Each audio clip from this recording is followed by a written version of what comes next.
Hello and welcome. Let's talk about polyhydramnios. So, what is treatment by polyhydramnios? Anatomically, polyhydramnios is defined as a state where liquor amni exceeds 2000 ml. Clinically, the excessive accumulation of liquor amni causing discomfort to the patient and/or when an imaging help is needed to substantiate the clinical diagnosis of the lie and presentation of the fetus, it is known as polyhydramnios. Sonographically, diagnosis is made when amniotic fluid index is more than 25 cm, more than 95th centile for gestational age, and deepest vertical pocket is more than 8 cm. Now, incidence about 1 in 1000 pregnancies. Etiology: fetal anomalies like NMCLE, open spina bifida, esophageal or duodenal atresia, facial clefts, hydrus fetalis, etc. Placenta: chorioangioma of the placenta, multiple pregnancy or maternal causes like diabetes, cardiac or renal disease, and idiopathic. Clinical types: depending on the rapidity of onset, hydramnios may be chronic, where onset is taking few weeks, and acute, where onset is sudden within few days or may appear acutely on pre-existing chronic variety, or it may be mild with DBP more than 8 to 11 cm, moderate with DBP 12 to 15 cm, and severe with DBP more than or equal to 16 cm.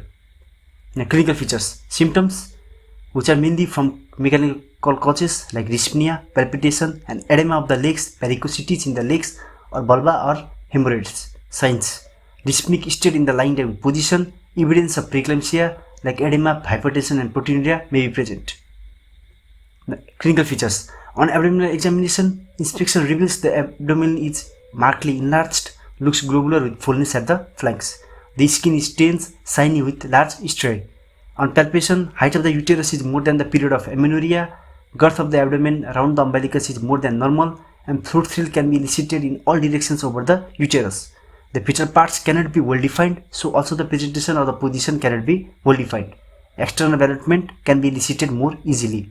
On auscultation, fetal heart sound is not heard distinctly. Now, investigations. On sonography, abnormally large echo-free space between the fetus and the uterine wall is detected, with the largest vertical pocket more than 8 cm.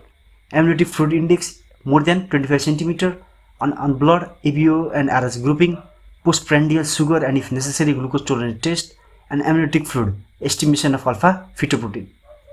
Now, differential diagnosis: twins, pregnancy with huge ovarian cyst, and maternal ascites. Complications: maternal, during pregnancy there is increased incidence of preeclampsia, malpresentation, premature rupture of the membranes, preterm labor, and accidental hemorrhage. During labor, early rupture of the membranes, cord prolapse, uterine inertia, and increased operative delivery. Puerperium: subinvolution and increased puerperal morbidity. In case of fetal, increased perinatal mortality. Management: treatment of polyhydramnios is usually tailored according to the underlying cause. Mild polyhydramnios usually requires no treatment except extra bed rest for a few days. Severe polyhydramnios, the patient should be shifted in a hospital equipped to deal with high-risk patients. Principle of treatment includes relieving the symptoms, finding out the cause, and avoiding and dealing with the complication. Supportive therapy includes bed rest if necessary, with a back rest, and treatment of the associated conditions like preeclampsia or diabetes on the usual line.